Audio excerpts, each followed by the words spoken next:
Mr. Depp, I'd like to now turn to your relationship with Miss Heard. Can you please tell the jury how you met Miss Heard?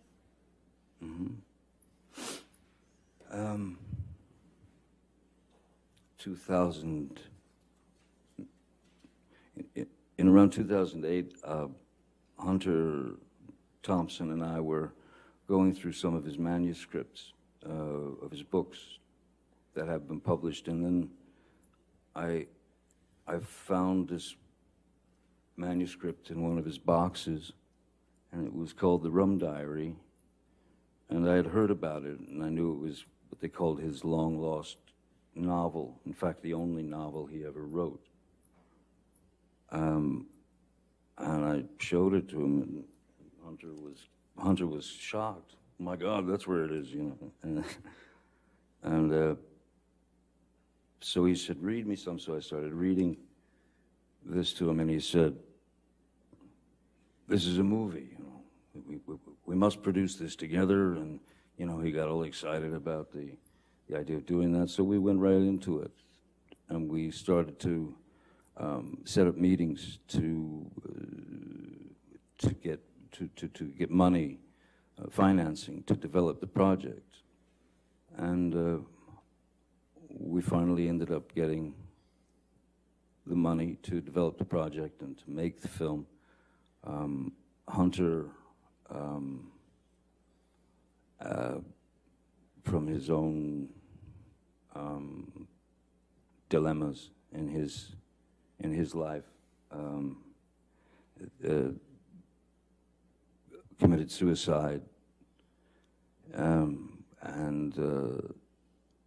but having had long talks with him, I knew every angle of the book, but I knew every angle of the film that he wanted, which was going to be a bit different than the book.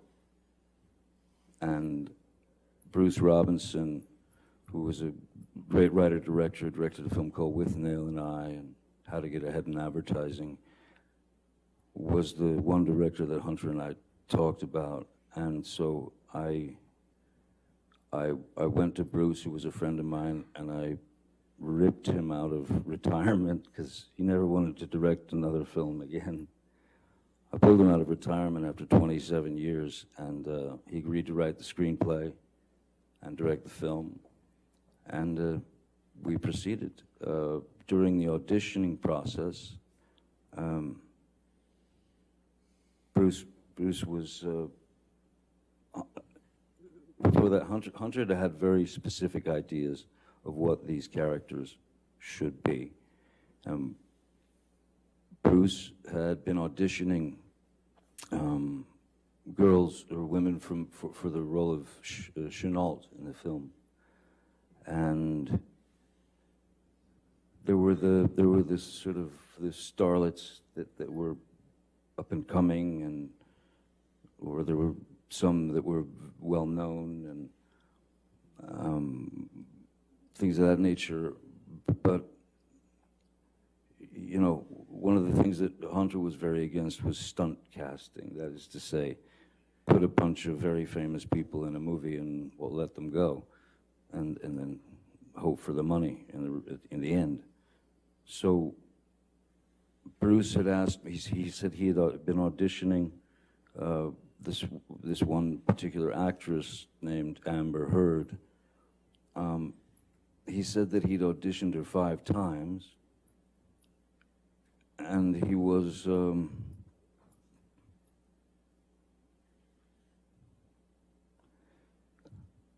he wasn't sure about her capabilities as an actress with regard to the film and the character and taking direction and that sort of thing. So he asked me if I would read with her for the film, and I had already met a number of actresses and things, and so what I said to Mr. Robinson is, I said, Bruce, I don't. If you've auditioned her 5 times, you've seen the best and the worst, I suppose. She came to my office. I took one look at her and I thought, yep, that's the Chenault that Hunter wants.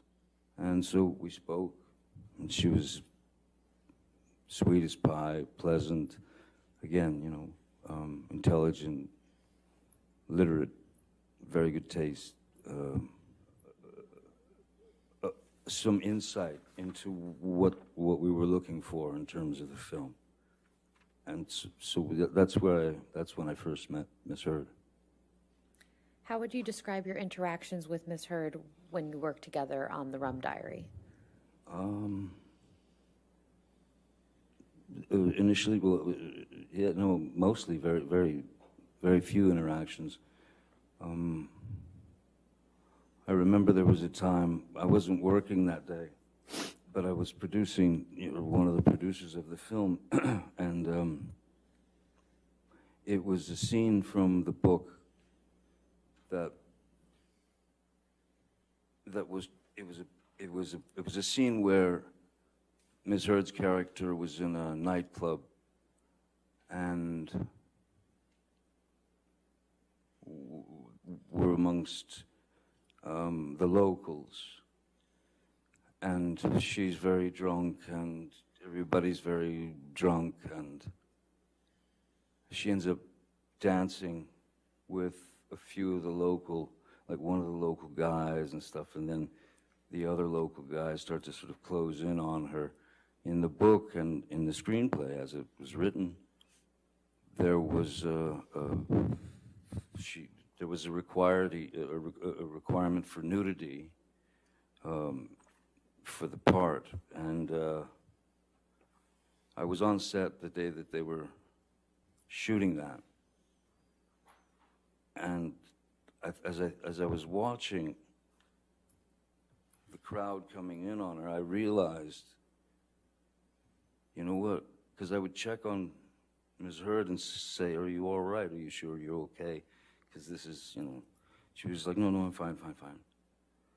But I realized that with the crowd surging in towards her, that we wouldn't have to do the nudity, because if she took her shirt off and she had a red bra on and a skirt, then if she had a red bra in her hand, when the crowd surged in on her, all she had to do was lift the red bra up out of the crowd, and there's no nudity, but it's certainly implied, because then the character disappears for a few days, and she's quite a wreck when she comes back, because bad things have happened to her. So I remember telling Ms. Heard, "Hey, you don't have to take your clothes off. You don't have to take your top off. You don't have to. Everything's cool." And she was appreciative.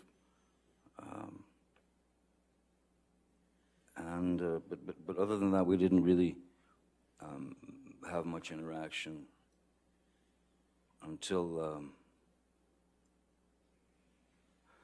there was a scene where I'm taking a shower, and then she comes into the room and she opens the shower, and we kiss. And that moment was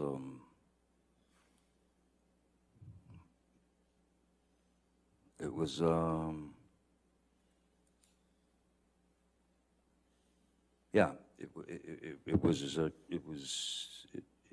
felt like something.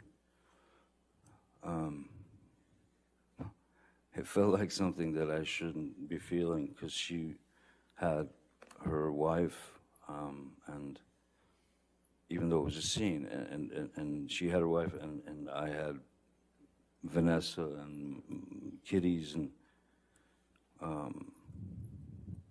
yeah. When would you say your romantic relationship with Miss Heard actually began, if not in that moment? Well, I think there was something in the kiss in the shower